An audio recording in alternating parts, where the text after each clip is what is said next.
Buenos días a todos, bienvenidos a esta sesión de nuestro programa de mantenimiento de campos de golf. Esta es ya increíblemente la sesión número 14, no, perdón, 13. Nos queda una más antes de terminar el año.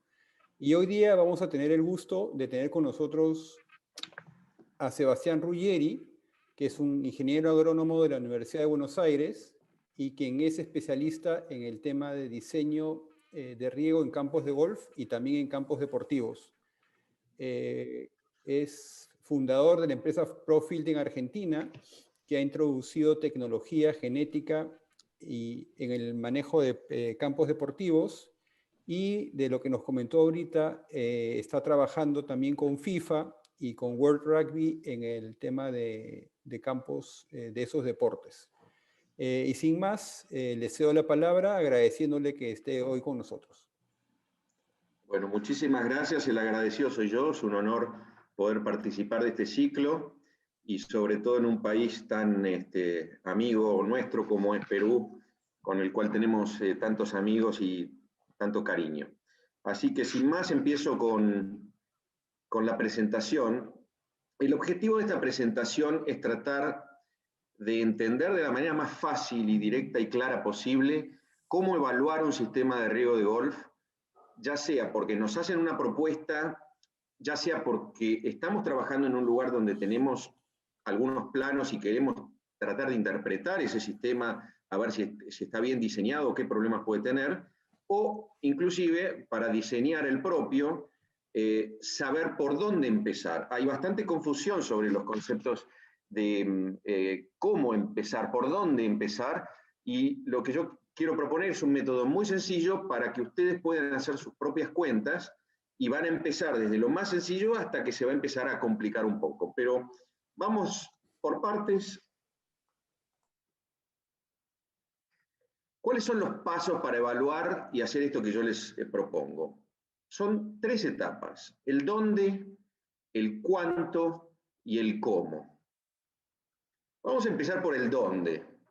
Es decir, no vamos a empezar por evaluar los aspersores, los minutos, vamos a empezar de cero, vamos a empezar de qué quiero regar, qué superficie quiero poner bajo riego. Entonces acá vamos a abrir 2 caminos diferentes para aquellos que puedan estar interesados en campos deportivos, y además es una forma de verlo de una manera más sencilla porque es mucho más simple que un diseño de golf. Entonces, vamos a verlo en fútbol y en golf en paralelo. En golf definimos cuáles son las áreas que queremos poner bajo riego. Entonces, como ejemplo, definimos que vamos a regar los fairways y tenemos 25 hectáreas o 250.000 metros cuadrados, 10 hectáreas de rough, 1 hectárea de greens y 1.5 hectáreas de tees. Con lo cual definimos, bueno, yo quiero poner bajo riego esta superficie. En fútbol es más sencillo, vamos a tomar una cancha de 8.000 metros cuadrados. Entonces, por lo pronto ya definí el dónde. Ahora viene el cuánto. ¿Cuánto agua le quiero poner a esa superficie? Por supuesto que en el caso del golf va a ser diferencial de acuerdo a las superficies dentro de la cancha, y en la cancha de fútbol va a ser más sencillo porque va a ser la misma lámina. Para esto tenemos que determinar o conocer más o menos cuál es la evapotranspiración potencial para el peor día del año de ese lugar. La evapotranspiración potencial es cuánto va a perder en el día más caliente del año el suelo por evaporación y las plantas por transpiración. Conociendo ese valor, lo único que yo tengo que hacer es reponer lo que se pierde. Y por supuesto que yo tengo que dimensionar el sistema de riego para el peor escenario posible. O sea, ese peor día de los 365 días, tengo que yo poder cubrir la demanda en una suposición que yo no tenga en ese momento precipitaciones, cosa que es muy común en Perú, menos común en Buenos Aires.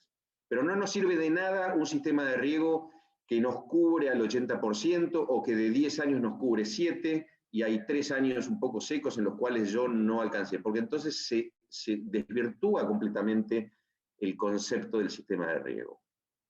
Para estimar la evapotranspiración potencial, se considera latitud, temperatura, suelo, humedad relativa, los vientos y las especies de césped. Bueno, todo el mundo habrá escuchado y habrá hablado con algún colega diciendo, bueno, acá en Buenos Aires la evapotranspiración potencial es de 5 milímetros en greens, o 4 en fairways, 6 en tees, y hay algunas estimaciones que no están alejadas de la realidad, pero si las queremos precisar un poquito más, hay maneras de hacerlo sin tener que llegar al cálculo preciso de hacerlo con una estación meteorológica, que lo va a hacer perfecto, pero hay que hacerlo a lo largo de muchísimos años. En el caso de ustedes, de Lima, Perú, el día más caluroso del año, estadísticamente, es el 18 de febrero, con una temperatura máxima promedio de 27 grados y una temperatura media promedio de 20 grados. Abajo tienen una tabla que es aplicable a cualquier lugar del mundo, donde más o menos con un rango un poquito amplio, habla de climas frescos y húmedos, frescos secos, moderados secos, hasta cálido y seco. Podríamos clasificar a Lima dentro del clima moderado y seco, y esta tabla estimativa genérica nos habla de una evapotranspiración potencial de 4,5 milímetros al día en el peor día del año. Vamos a tratar esto de chequearlo un poquitito más, de refinarlo con algún cálculo más. Bueno, hay un calculador de evapotranspiración al cual uno puede acceder en internet gratuitamente, donde uno en la parte superior le pone la fecha, luego pone la latitud, la temperatura máxima promedio, la temperatura mínima promedio y eventualmente, si uno lo conoce, el coeficiente de cultivo, que es un pequeño último ajuste que se hace sobre la evapotranspiración. De tal manera que el resultado para Lima, Perú, da de 4 milímetros, bastante en línea con esa tabla genérica que habíamos visto en la pantalla anterior, y si le aplicamos un coeficiente para la Bermuda, llegaríamos a 3,2, porque el coeficiente de la Bermuda es a cada 0,79, 0,8. Fíjense que el KC, el coeficiente de cultivo, puede ser mayor a 1. Fíjense acá, en enero, para un césped de invierno, sería mayor a 1, 1,04. Este es un factor que multiplica la evapotranspiración calculada para ajustarla al tipo de especie e inclusive alguna variedad que nosotros estamos cultivando allí. A la derecha vemos una estación meteorológica que sería la forma ya más precisa y exacta, pero como dije anteriormente, habría que tener un rango de muchos años para calcularla. Pero los efectos prácticos nuestros, y para seguir con este ejercicio que estamos haciendo de ver cómo se diseña un sistema de riego, vamos a tomar el valor de 4 milímetros. Que me disculpo si en la práctica no es el correcto en Lima, Perú, porque si los suelos son muy sueltos o si la humedad relativa es muy baja, entonces probablemente haya que hacer un ajuste adicional. Pero acá lo importante es saber que existen estos datos y ver cómo seguimos ahora. Habíamos definido en la primera etapa qué superficie queremos regar, punto 1. Ahora, 4 milímetros, sabemos cuánto queremos regar. Entonces, si nosotros le queremos poner 4 milímetros a todos los fairways y teníamos 250.000 metros cuadrados, muy fácilmente nos da que necesitamos para regar los fairways 1.000 metros cúbicos por día.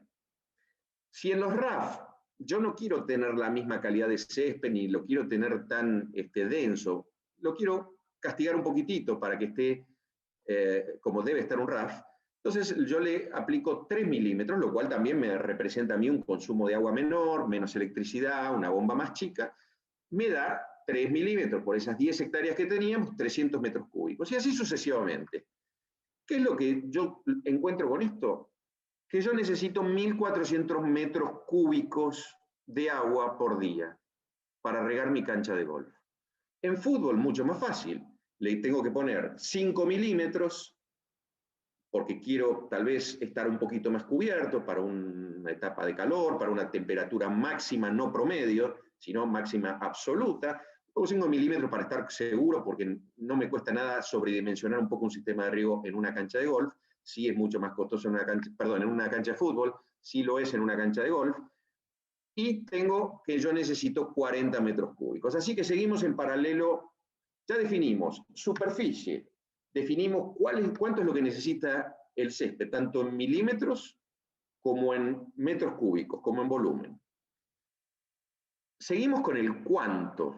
Y ahora tengo que decir cuánto tiempo quiero regar yo por día. ¿Cuál es la ventana de riego que yo necesito tener o quiero tener? Esto es un valor arbitrario. Y depende de la actividad deportiva mayormente. Hay clubes que en enero, como pueden ser los clubes que están en lugares de temporada de verano y de vacaciones, que tienen jugadores que salen a las 6:30 de la mañana y alguno que termina de jugar a las 9 de la noche, si lo permite la luz. Entonces, tenemos una ventana de riego más chica. Hay otros clubes que tal vez la actividad es menor, entonces se pueden dar el lujo de tener una ventana de riego más grande, con lo cual pueden dimensionar todo de otra manera. Vamos a tomar un valor para seguir con este ejercicio. En golf queremos regar toda la cancha en 7 horas para que luego podamos salir a cortar y salir a hacer las tareas que necesitamos y que el riego ya se haya detenido un tiempo antes y haya drenado, infiltrado la mayor cantidad de agua. Y en fútbol vamos a arbitrariamente poner una ventana de riego de 1 hora. Así que seguimos, estamos en la parte fácil del diseño. En la parte donde se empieza a complicar es cómo. Ya sabemos dónde queremos poner el agua, sabemos cuánta agua, y ahora el tema es cómo la distribuyo, cómo la pongo ese agua en esa superficie. Entonces, nuestro cálculo se inicia con el corazón del sistema, que es la bomba, que depende de un reservorio, y ese reservorio es una laguna o una cisterna. Entonces, lo primero que yo tengo que decidir es, ese reservorio que tengo que construir, o una laguna que ya tengo, ¿me alcanza o no me alcanza? Bueno, yo quiero tener 3 a 5 días de provisión de agua. Con lo cual multiplico aquí abajo 1.400, que era el consumo de mi cancha de golf, por un promedio de 4 días, que es lo que yo quiero tener por si se me llega a romper la bomba que rellena ese reservorio. Entonces yo necesito un reservorio de 5.600 metros cúbicos o 5.6 millones de litros. Listo. Yo ya definí entonces cuál es el tamaño de mi reservorio, sea un reservorio artificial, como está a la derecha la imagen, que es un tanque subterráneo, o sea una laguna, de la cual yo me tomo con un vaso comunicante, que es la imagen de la izquierda. Entonces, ya podemos darle la tarea a algún ingeniero o a alguien que se encargue para decir, mira, yo necesito un reservorio de 5,6 millones de litros, no quiero que tenga más de 4 metros de profundidad, así que más o menos tiene que ser de 40 por 35. Tema terminado. Ahora vamos a la estación de bombeo. Habíamos dicho que mi cancha requiere 1.400 metros cúbicos de agua por día, en el peor día del año, y que yo quiero regarla en 7 horas. Muy sencillo. La bomba tiene que ser de 200 metros cúbicos por hora. Entonces yo necesito una bomba que me rinda 200 metros cúbicos por hora. Ese es el dimensionamiento de mi estación de bombeo.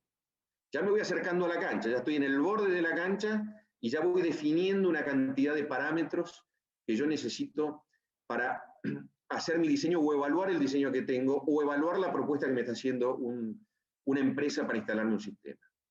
En fútbol, el tema sigue siempre muy sencillo. Yo tengo 40 metros cúbicos de una bomba, quiero regar en 1 hora, necesito una bomba de 40 metros cúbicos por hora. Muy fácil. A partir de esto, de que yo ya sé los 200 metros cúbicos por hora que necesita mi estación de bombeo, yo ya puedo dimensionar o evaluar los filtros. Si le pongo un variador de velocidad a la bomba, lo cual es motivo de otra charla, pero yo considero que hoy es indispensable colocárselo, las válvulas que puedo ponerle a esa estación de bombeo y todo tipo de accesorio que hace que el rendimiento y la seguridad de esa estación de bombeo funcionando sea mejor. La presión de salida en una bomba para cancha de golf va a tener entre 8 y 10 kilos a la salida, con lo cual después irá bajando durante la cañería por las pérdidas de carga, y 6,7 kilos más o menos en campos deportivos.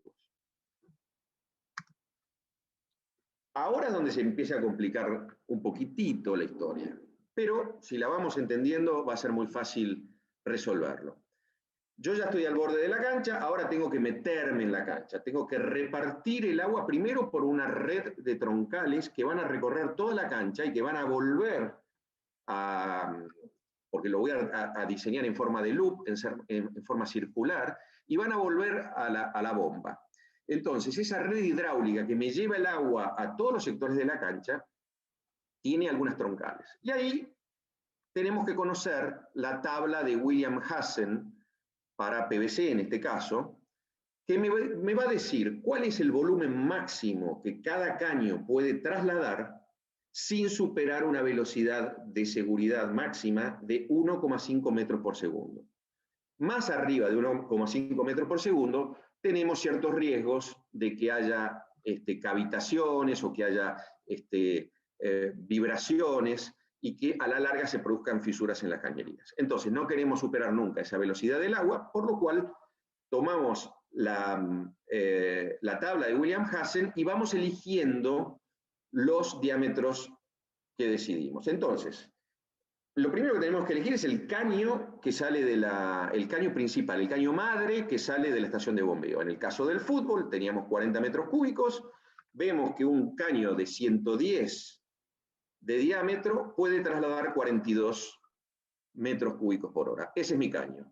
Listo, yo ya sé cuál es el caño que tengo que tener para salir de la estación de bombeo que ya definí antes.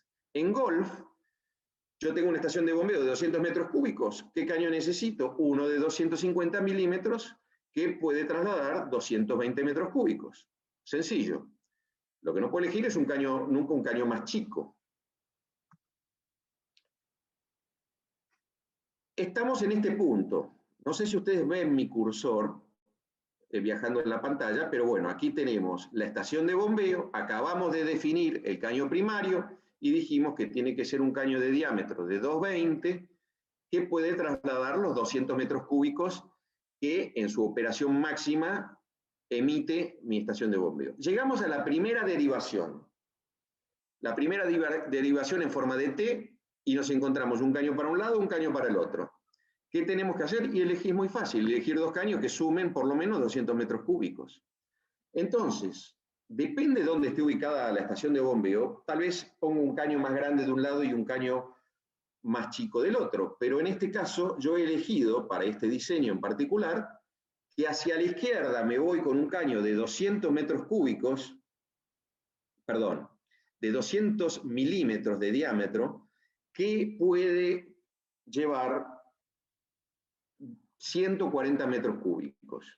Y para la derecha me estoy yendo con otra troncal que es de 140 milímetros y que puede trasladar 70 metros cúbicos. 70 más 140 da 210. Sigo arriba de lo que la bomba me está enviando, que son 200. Y esto es así sucesivamente. O sea que yo ya no les voy a hacer el recorrido de todas las demás derivaciones porque es tan sencillo como esto. Cuando llegamos a los ramales laterales, que son estos en color rosa, nosotros vamos a tener un diámetro uniforme en toda la cancha. Y ese diámetro normalmente es un diámetro de 63 milímetros. Si ustedes ven en la tabla de William Hassen, un caño de 63 milímetros puede trasladar 14 metros cúbicos. ¿Qué quiere decir esto? Que ya ese ramal que se fue para la izquierda o para la derecha y todos los demás ramales troncales van a tener una gran cantidad de ramales secundarios a los cuales pueden alimentar. Cada uno de ellos va a consumir 14 metros cúbicos. Entonces, el troncal hacia la izquierda podrá abrir, como llevaba 140 metros cúbicos, y cada lateral consume 14, va a poder trasladar, va a poder alimentar 10 ramales. Y el que se fue para la derecha, que tenía 70 metros cúbicos, va a poder alimentar 5. La bomba en total, que tenía 200 metros cúbicos, va a poder alimentar 14 ramales en forma simultánea, cada ramal consumiendo 14 metros cúbicos. ¿Sí? Es una regla de 3 simple. Ahora, ¿qué pasa con los aspersores? Si yo tengo aspersores que su consumo es 7 metros cúbicos, hasta 7 metros cúbicos, entonces, si en cada ramal pueden ingresar y puede trasladar 14, yo voy a poder prender 2 aspersores en cada ramal. No 3, no 4, no 5, no 6, no 7. Y acá ya hay muchos de ustedes que están pensando, claro, pero yo no tengo un control central y Josecito a la tarde se sube al carrito, se va al ramal, lo abre manualmente y prende todo el ramal. Y el ramal tiene 6 aspersores y riega con 6 aspersores a la vez. Bueno, ahí están los problemas de estar excediendo la capacidad que tiene el caño. La velocidad del agua se va a acelerar, por supuesto, va a tratar de cumplir con esa demanda que tiene, pero no lo va a lograr. ¿Y qué va a pasar? Los caños van a cimbronar, van a vibrar, la velocidad del agua va a estar arriba de los 2 metros por segundo y los aspersores no van a estar trabajando a la presión y a la operativa y a la presión y el caudal operativo que deben tener. Entonces van a estar tirando una gota gruesa, van a estar tirando un radio más chico y van a estar distribuyendo el agua con un coeficiente de uniformidad, con una eficiencia mucho menor. Entonces recapitulemos. ¿Dónde deseamos regar? Ya sabíamos la superficie. ¿Cuánto volumen de agua es la demanda? ¿Cuánto tiempo? Lo elegí yo con una ventana. Ya calculamos el reservorio de agua, calculamos la capacidad de la bomba y ahora calculamos ya la troncal. Ahora me tengo que meter dentro de la cancha. Ahora me tengo que meter por esos ramales secundarios y empezar a ver cómo distribuyo el agua de la manera más eficiente y pareja posible en toda la cancha. Entonces tenemos que entender un poquito de cómo funcionan los aspersores y cómo están diseñados los aspersores. Entonces, acá tienen, por ejemplo, un aspersor de golf, el Infinity de la marca Toro, y ustedes ven que tienen esta famosa tabla de rendimientos. Un aspersor puede llevar diferentes boquillas. Las boquillas son intercambiables y generalmente cuando va una boquilla se la combina con las 2 boquillas de atrás que son de otro color. Son un juego de 3 boquillas, una delantera y 2 traseras, que trabajan en equipo para que la distribución del agua, no voy a decir que sea lo más pareja posible porque no es pareja ni puede ser pareja, pero que sea como tiene que ser para lo que vamos a ver después. Entonces, el aspersor tiene una cantidad de boquillas. Yo tengo que elegir una boquilla que tire el radio y el caudal que yo necesito. Recuerden que si mi ramal podía llevar 14 metros cúbicos, porque es de 63, si yo elijo una boquilla que tira más de 7, no voy a poder abrir 2 aspersores a la vez. Voy a poder abrir 1 a la vez solamente. Entonces, dentro de mi conveniencia de diseño, elegir una boquilla que no se pase de 7 metros cúbicos para que el control central o el Josecito de turno abra ramales con 2 aspersores a la vez. Entonces, aquí yo seleccioné la boquilla naranja que tira un radio de 22,6 metros y 113,6 litros por minuto, multiplicado por 60, da, como ven aquí abajo, 6,8 metros cúbicos, justito antes de los 7 metros cúbicos. Con lo cual, yo estoy trabajando a 4,5 kilos de presión, que eso lo puedo regular con la bomba, lo puedo regular con los aspersores. En el caso de los Toro, tienen regulación de presión el mismo aspersor, o sea que lo puedo setear a 4,5 kilos, o lo puedo regular con alguna válvula reguladora de presión previo al ramal. Entonces, tenemos un aspersor que su rendimiento es 22,6 y que tira 6,8 metros cúbicos por hora. Entonces, estábamos aquí en la selección de los aspersores, donde utilizábamos un aspersor que cumpliera con los metros cúbicos que ese ramal secundario de 63 puede trasladar y que se mantuviera por debajo. Que si nos vamos un poquito más para arriba, ya aunque por tratar de tirar en vez de 22,6 metros, tratar de tirar 23 o 24 metros, entonces nos vamos a exceder en el caudal que ese caño puede manejar y eso lo va a detectar el control central, si lo tenemos, y va a evitar que prendan dos aspersores.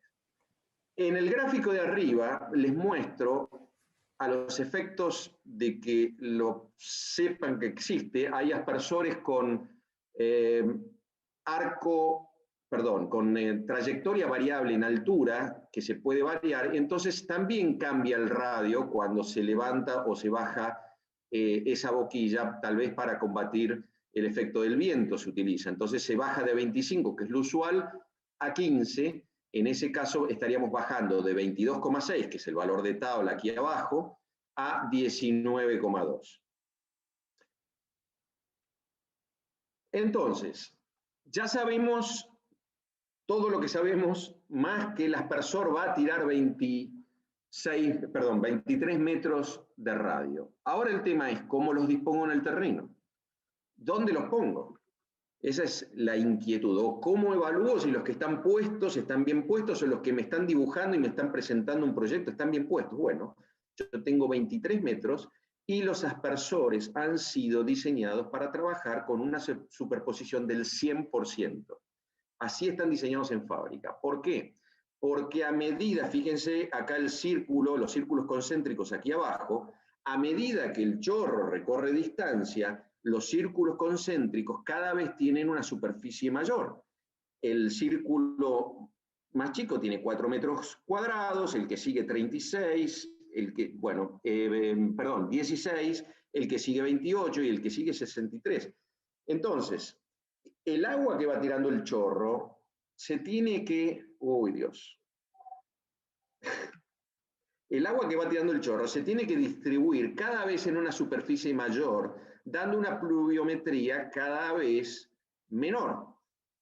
Entonces, la curva de pluviometría en el cuadro de la derecha, ustedes ven cómo va cayendo a medida que nos alejamos del aspersor que está acá en el punto 0, de tal manera que si ponemos otro aspersor en el punto hasta donde llega el primero, entonces se complementan los dos chorros, dando, como se ve en la figura C, una distribución uniforme del agua.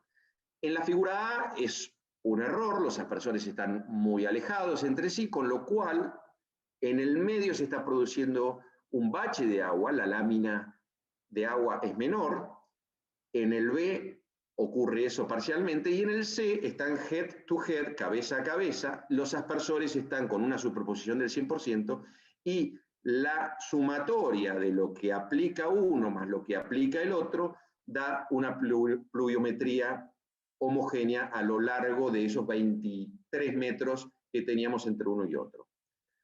Ya sabemos el distanciamiento.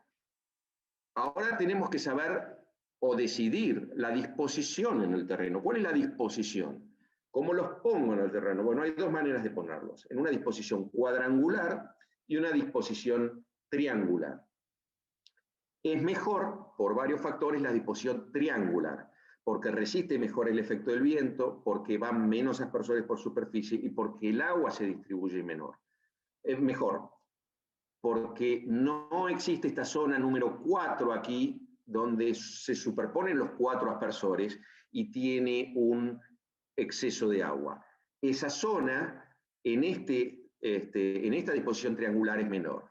Entonces, ya sabemos el aspersor, ya sabemos a qué distancia, ya sabemos cómo dibujarlos o cómo disponerlos en el terreno. No, tan rápido no.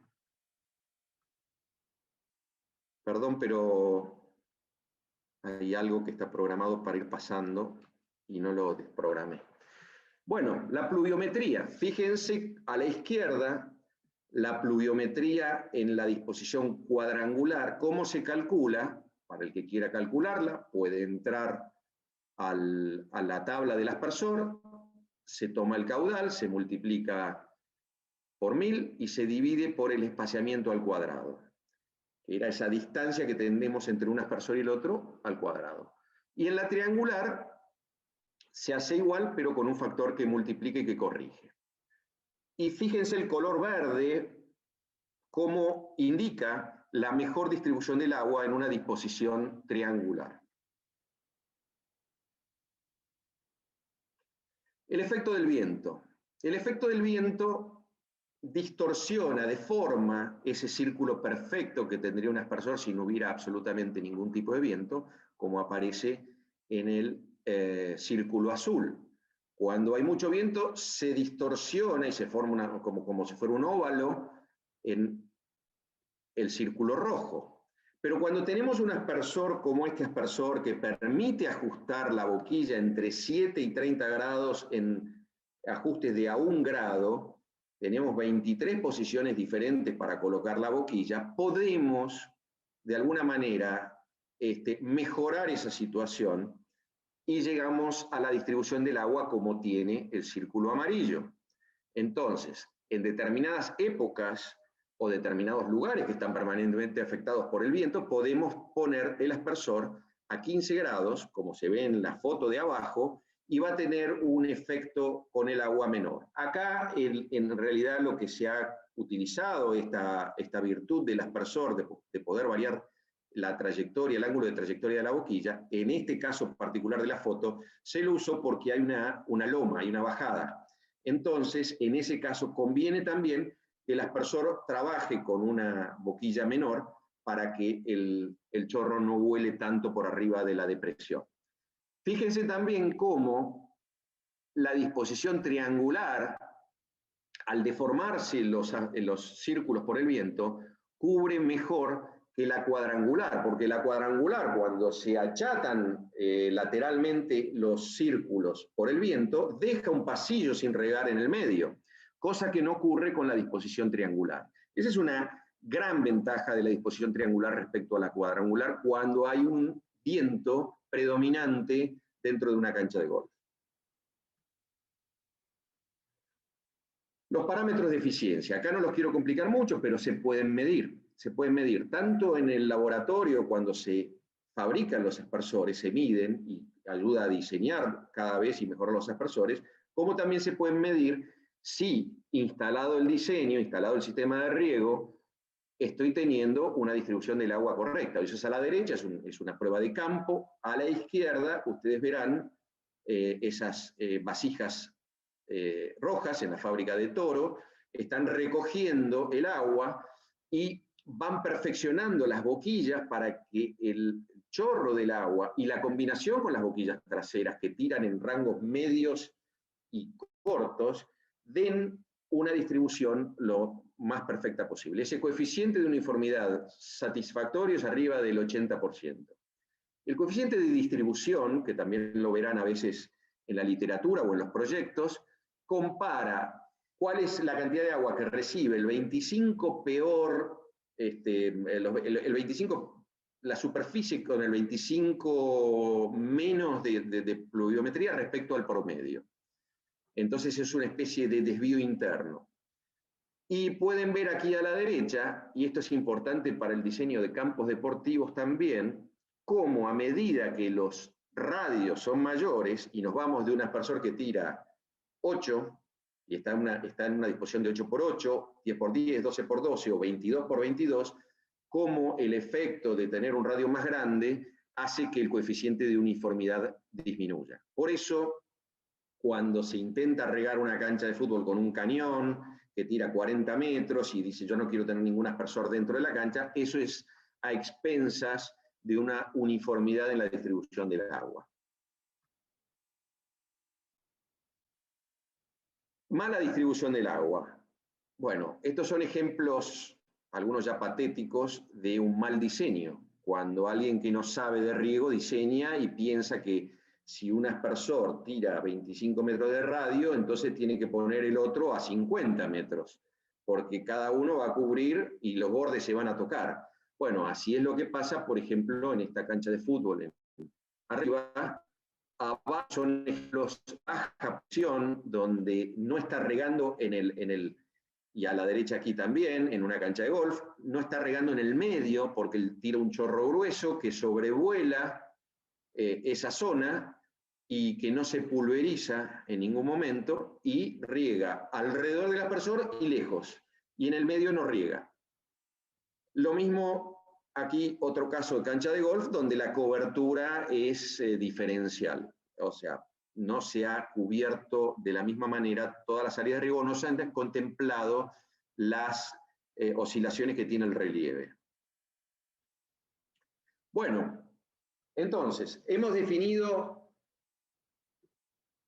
dónde queremos regar, cuánta agua vamos a poner, cómo la llevamos hasta la cancha, cómo la bombeamos, de qué reservorio la tomamos, y ya hemos definido cómo la tiramos a través de los aspersores. Dónde van los aspersores dispuestos en el terreno, a qué distancia uno de otro, y cómo hacemos para evitar problemas de presión o de viento. Ahora el tema es cómo manejamos toda esta historia de tener 400, 500 aspersores, o podemos tener, como en proyectos grandes, como hemos tenido en Santiago del Estero, 2.200 aspersores, o en Estados Unidos que hay 3.000 aspersores en algunas canchas. Entonces, esto lo vamos a manejar con una red eléctrica que va a manejar a la red hidráulica, que se va a superponer y que va a permitirme a mí controlar. Entonces, ¿qué tiene esto? Un cerebro central que se llama control central, que es un software de gestión que va a vincular el sistema hidráulico con el sistema eléctrico y lo va a hacer funcionar como yo necesito. Va a poder regar diferentes zonas con diferentes tiempos, va a poder prender acá a la hora que quiero, es decir, las funcionalidades del control central son muchísimas y no quisiera entrar en todas ellas, sino en lo que tiene que ver con el diseño. ¿Cuál es la función clave del control central? Es la gestión de caudal. Esa es la principal. ¿Por qué?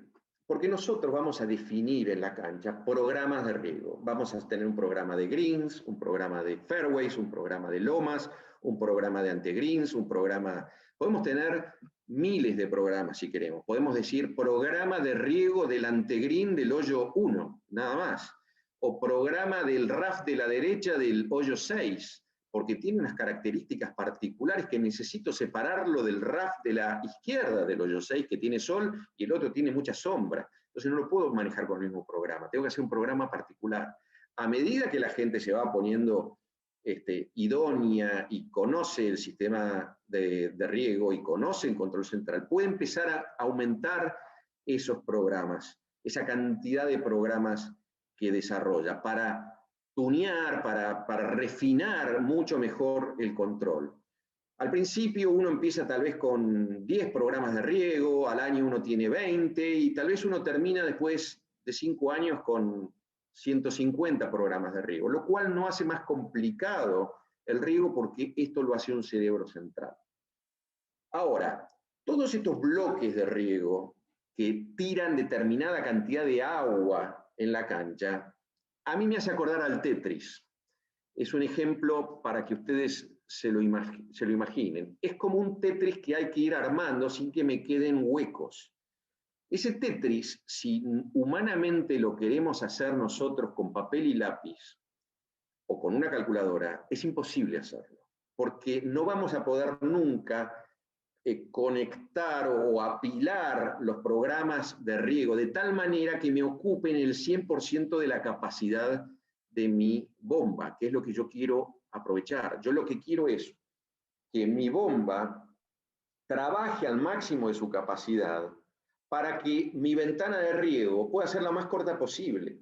Si yo trabajo al 60, al 70, al 40, porque no tengo una gestión de caudal, entonces mi ventana de riego no va a terminar nunca. Yo puedo estar regando 12 horas. Ese cálculo de cómo agarro todos estos bloques de riego que significan los programas que yo definí, lo hace el control central de una manera automática. Y es imposible hacerlo de manera humana con la misma eficiencia. Entonces, fíjense cómo el control de caudal, la gestión de caudal que hay en este ejemplo, es casi perfecta, casi ideal.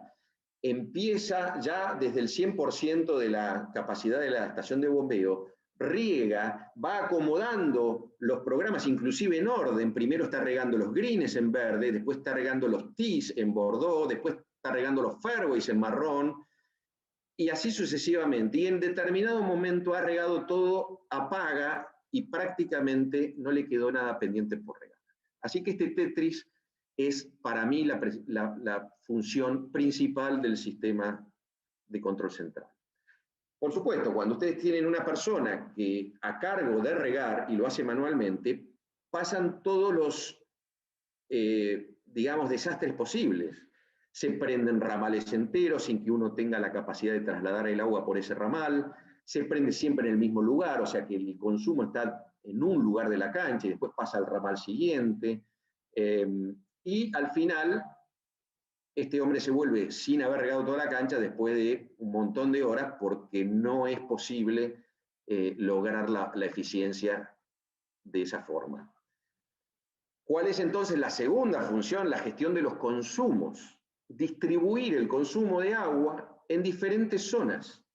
Porque si yo tenía, se recuerdan, 2 ramales cuando salíamos de la bomba y uno se llevaba 140 para un lado y otro se llevaba 70 para el otro como máximo, yo esos 70, yo podía abrir 5 ramales, no puedo abrir 6. Y dentro de los ramales puedo abrir 2 aspersores, no puedo abrir 3. Entonces, ¿cómo distribuir esos consumos en toda la red de tal manera que me estén regando 8 aspersores en el hoyo 8, 5 aspersores en el hoyo 12, 4 aspersores en el hoyo 10 y así sucesivamente para repartir el consumo en toda la red y no exceder nunca la capacidad de ningún caño? Eso es humanamente imposible hacerlo. Lo hace un control central. Así que para mí estas son las dos cuestiones que hacen al diseño o a la evaluación de un sistema de riego, y todas las demás funcionalidades del control central serían motivo de otra charla, donde podríamos ver todas las cosas, pero es como el Excel. Si uno maneja el 10% del Excel, uno es un genio. Y estos sistemas manejan absolutamente todo lo que les puede ocurrir a ustedes. Pero no vamos a profundizar ahora en eso. Bueno, ya tenemos el cerebro colocado en esta red eléctrica que va a manejar la red hidráulica. Ahora ese cerebro tiene que mandarle a las neuronas sus señales eléctricas para decirle abrí, apagá, abrí, apagá. ¿Cómo se hace? Hay 2 sistemas. 2 sistemas, que es el sistema de satélites, que es el histórico, y no por esto obsoleto, ni viejo, ni dejado de usar, y el de los decodificadores, y ahora una versión nueva de los decodificadores que se llaman módulos SMART, que reniegan un poco de su linaje de descender de los decodificadores, pero son hijos de los decodificadores. Figúrense este satélite, vean esta forma de buzón que tiene una computadora, una placa ahí arriba, porque ahora voy a hablar de esto, y a la derecha ven el sistema de decodificadores. El sistema de satélites son estas computadoras standalone, o sea que tienen su propia programación, que la bajan todas las noches del control central y la renuevan todas las noches a determinada hora, y en la eventualidad de que se corte la luz y el control central quede fuera de servicio, ellos van a retener la información y la funcionalidad. Van a seguir regando, aunque el control central no responda durante un montón de tiempo. De hecho, hay canchas en la Argentina que el control central dejó de andar y no lo repararon nunca, y han seguido con los satélites toda la vida por separado. Lo que pasa es que los satélites entre ellos no se concilian en los horarios, con lo cual ahí sí hay que volver a sacar el lápiz, el papel y la calculadora. El control central es lo que va a organizar cuánto riega cada uno de los satélites. Mientras tanto, los decodificadores son estos aparatos, acá hay uno, de 2 y de 4 estaciones, que están bajo tierra o están en cajas bajo tierra, y los módulos, en el caso del Toro Infinity, está aquí dentro del aspersor es un módulo que recibe directamente la señal del control central para prender o apagar el riego de una línea de aspersores o, en este caso a la derecha, de un solo aspersor. Esto es instantáneo, es fantástico, es digital, es lo más moderno, pero no tiene el backup que tiene el satélite de tener la memoria residente en caso de que se corte la luz. Si se corta la luz, si la computadora tiene algún problema de funcionamiento, entonces hay que reponerla rápidamente con otra para poder seguir operando el sistema de riego. En cuanto a la distribución en el terreno, la ventaja es definitivamente para los decodificadores, porque es muy sencillo la instalación y es muy sencilla la ampliación. Ustedes ven que hay un cable de comunicación aquí arriba que recorre el hoyo, como también está aquí arriba, donde dice Communication Cable.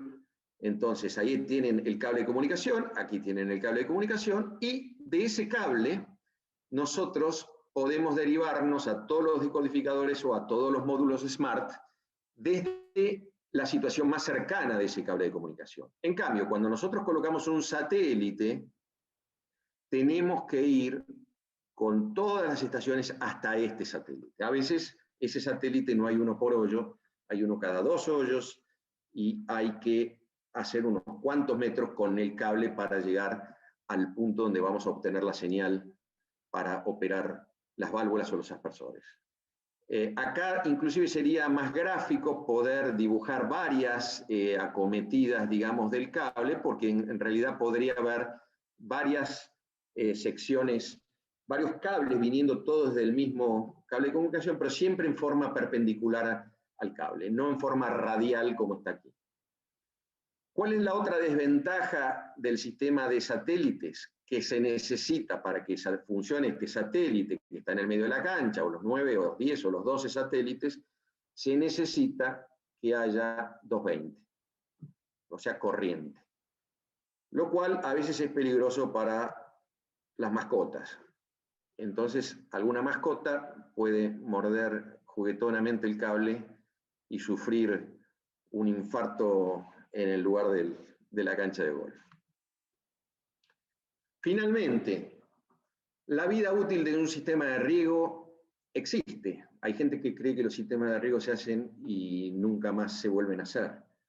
Y lamentable o afortunadamente no es así. Los sistemas de riego duran entre 10 y 30 años con diferentes obsolescencias, por una cuestión de la electrónica y de los programas de computación que mueven, inclusive del Windows, que mueve al software. Normalmente los sistemas de control duran entre 10 y 15 años, pero las cañerías, si están bien instaladas, si los accesorios son de buena calidad, si todo está correctamente hecho, pueden durar hasta 30 años, las estaciones de bombeo hasta 20 años, y es muy común ver en clubes europeos y de Estados Unidos canchas que han renovado el riego en nuestra vida, digamos, de golfista o de distribuidor 2 y hasta 3 veces. Para lo cual hay que tener una contemplación financiera de ir haciendo una reserva de las amortizaciones posibles. Hay cosas que son posibles de hacer un upgrade, como el sistema de control, en tanto los cables estén bien, pero hay otras cosas que ya cuando tienen fatiga de materiales y tenemos una cantidad de pérdidas muy grandes y notamos que la estación de bombeo arranca repetidas veces porque se baja la presión en la cañería, que están presurizadas, y vemos que la estación de bombeo arranca, sin embargo no estamos regando, quiere decir que estamos empezando a tener un sistema por goteo de riego involuntario en toda la cancha, y es momento de empezar a considerar el cambio de las cañerías. Volvemos al fútbol y vemos un diseño de riego donde ahora, con lo que hemos aprendido en este seminario, es relativamente sencillo diseñarlo. Veníamos con una estación de bombeo de 40 metros cúbicos que salía por un caño que tenía aquí vemos la tabla de William Hansen abajo, que salía por un caño de 110, y luego llegamos a una troncal que da la vuelta, que es perimetral, y que entonces se puede ir la mitad del caudal por un lado y la mitad por el otro, con lo cual ponemos un caño de 75 perimetral, que me lleva 20 para un lado, 20 para el otro, y sigo estando bien, conduciendo los 40 metros que tira la bomba, y luego entro a dos aspersores que en este caso consumen este aspersor TS90, son aspersores que tienen un consumo alto porque tiran un radio de hasta 29 metros, pero aquí los hemos puesto a 24 metros de distancia entre ellos. Tenemos solamente 8 dentro de la cancha, lo cual es un excelente diseño para no tener demasiados aspersores ni demasiados caños dentro de la cancha de fútbol. Tenemos solamente 4 acometidas que llevan 2 aspersores cada uno, con lo cual está muy reducido el riesgo de pérdidas dentro de la cancha.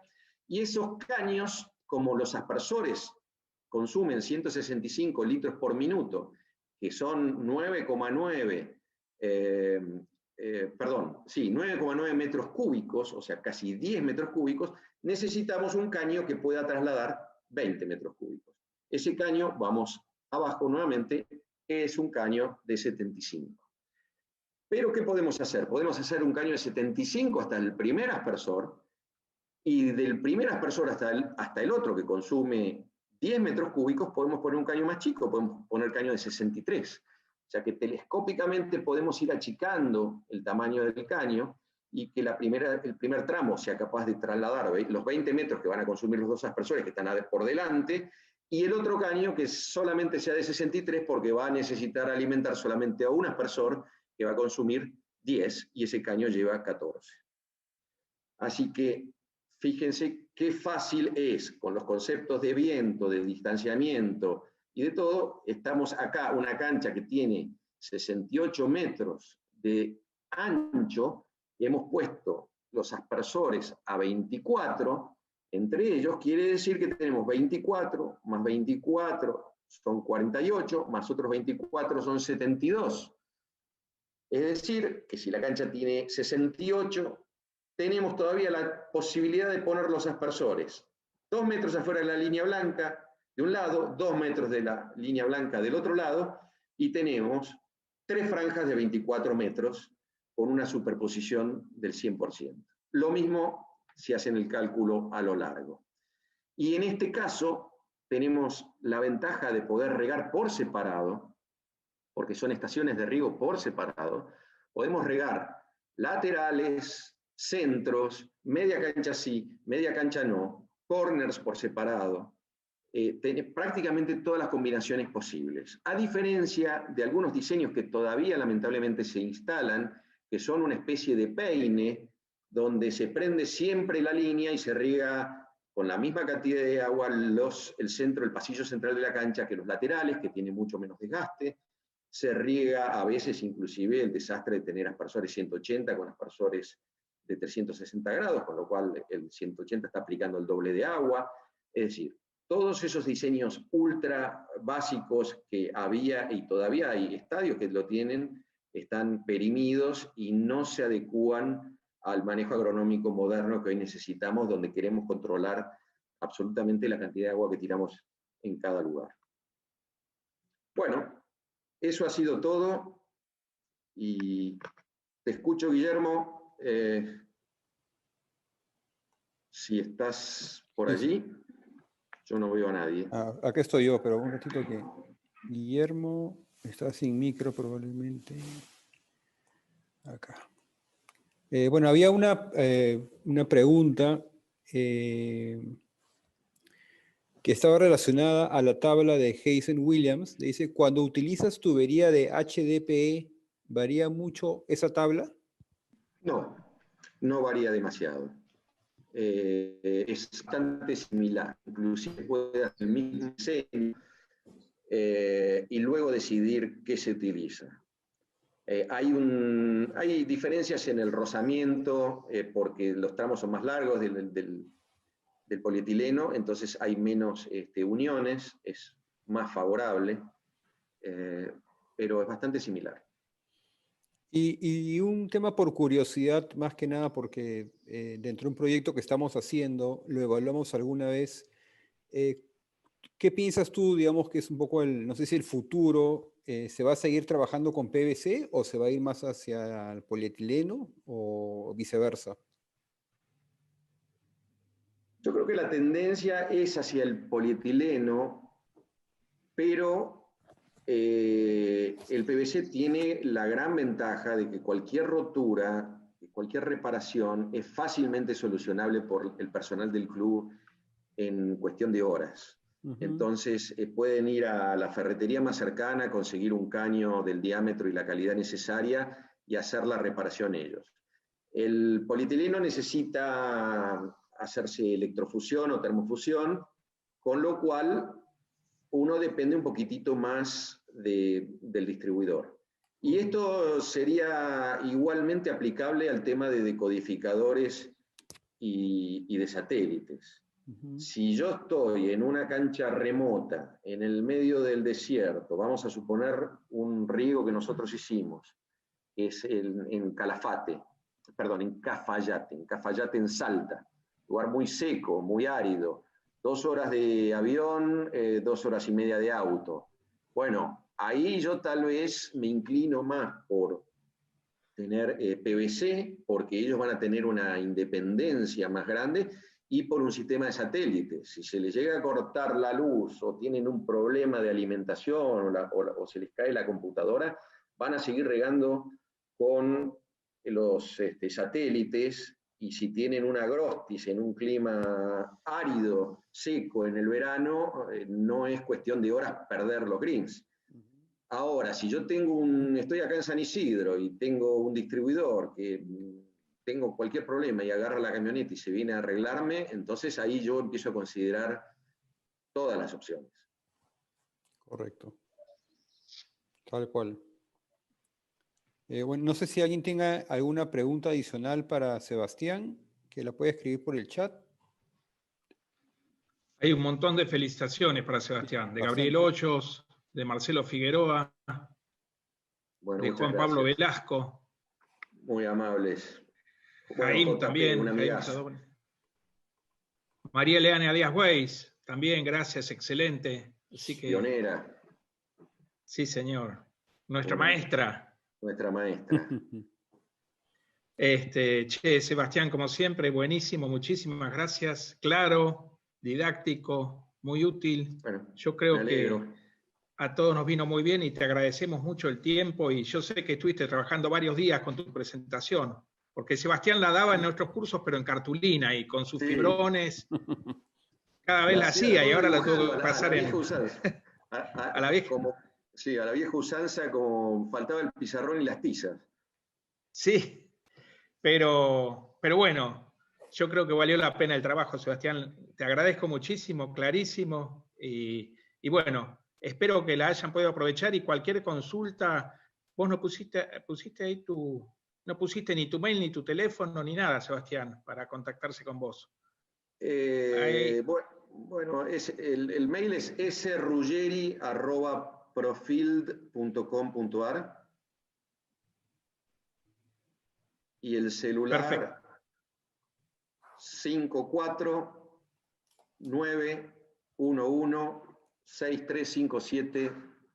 5491163578999. De todas maneras, en la página de Facebook, tanto de Profil como de Profil Consulting, que sería la parte de consultoría, están los mails, y hay mucho material que estamos subiendo. Este año, con la pandemia, hemos tenido la posibilidad de subir videos de todo tipo de temas, desde enfermedades, construcción de campos de fútbol, maquinaria. Bueno, hay mucho material nuevo para ver. Y en YouTube también. Perfecto. Bárbaro. Buenísimo. Bueno, hay un montón de otros agradecimientos y felicitaciones: Mauricio Aguirre, Lorena, Nico Rearte, Roger, que de Roger Bernal, supongo, Sí, Polo, todo. Catula, Giampiero Escoto, Julio Parra, Fernando Benach, Gabriel Hoyos, todos te felicitan y están muy contentos con tu presentación. Bueno, Guille, a ver si lo hacemos algún día en la reunión de la Asociación de Golf. Si no Sí, te sí, cuelgan de las señor. pestañas. Che, no, buenísimo, Sebas, muchas gracias. Y todos los que necesiten más información o ayuda de Sebastián se contactan con él y Sebastián con gusto, ¿no? Sebas, ¿lo vas a ayudar? Lo que necesiten a su disposición, inclusive para nuestros colegas de Toro de otros países, el tema de difundir los conocimientos. Nosotros vamos mucho desde lo técnico, inclusive en el caso nuestro desde lo agronómico. Es muy importante para diseñar una cancha de golf saber la diferencia entre una Grostis y una Bermuda, entre un green de arena, un green de tierra, un aspersor, si lo ponemos 360 en el borde de un green, y para un lado tiene arena y a Grostis, y para el otro lado tiene Bermuda y tierra, requiere de un montón de ajustes que los conocimientos agronómicos de suelos y filtración son sumamente importantes. Exactamente. Y esto es biología, no es matemática, y cada cancha es diferente, y entonces hay que estudiar a cada cancha en particular. No es que vos des una receta para todos, sino que hay que ver cada caso en particular. Cada caso en particular, hay que analizar el clima, el suelo, la infiltración, la evapotranspiración es importante, y no manejar tanto número en el aire, porque a veces he escuchado gente con evapotranspiraciones disparatadas que la bomba termina siendo gigante. Sí. Y que tal vez no hay tienen. En Perú, como te comenté, Sebastián, tienen mucho problema con sal, riegan con mucha agua salada. ¿Eso es un problema para los equipos, para las bombas, para los aspersores? ¿Tiene menos vida útil con el agua salada? Bueno, hay una línea de aspersores y de solenoides que por un pequeño costo adicional son para aguas duras. Entonces esos van a tener mucha mejor resistencia. Después hay incrustaciones que se producen en las cañerías y en los accesorios que a veces complican un poco, pero en general estamos trabajando con aspersores que hoy con agua, van a ver por ejemplo estas canchas que estamos haciendo FIFA de arena en Argentinos Juniors, si vos ven los videos de los aspersores van a ver que tiene una costra blanca arriba. Se seca y se evapora el agua y queda la sal depositada. Y esos son aspersores TS90 comunes y no tienen ningún tipo de problema. Bárbaro. Bueno, acá también piden que eso sí, la federación sube la presentación, vos después se la podés pasar a Martín. Sebas, porque hay gente que no pudo estar conectada o quiere repasar conceptos. Si se la pasas a Martín, después la pone en la página de la federación. Encantado. Okay. Perfecto. Bueno acá... muchas gracias. Gracias, Sebastián. Gracias a Guillermo. Y nada, un gusto, la verdad. Muy ilustrativo tu charla de hoy y hasta la próxima. Muchas gracias. Bueno, gracias a todos y que tengan un buen fin de año. Gracias. Bueno, muchas gracias. Y bueno, nos vemos en 15 días, Martín. Sí, correcto. Con el tema forestación, que es nuestra última charla. Y bueno, estaremos con Verónica Gallegos. Muchísimas gracias. Gracias a todos. Chao, Brandon. Chao, Sebas. Chao, Martín. Hasta luego. Chao a todos. Chao.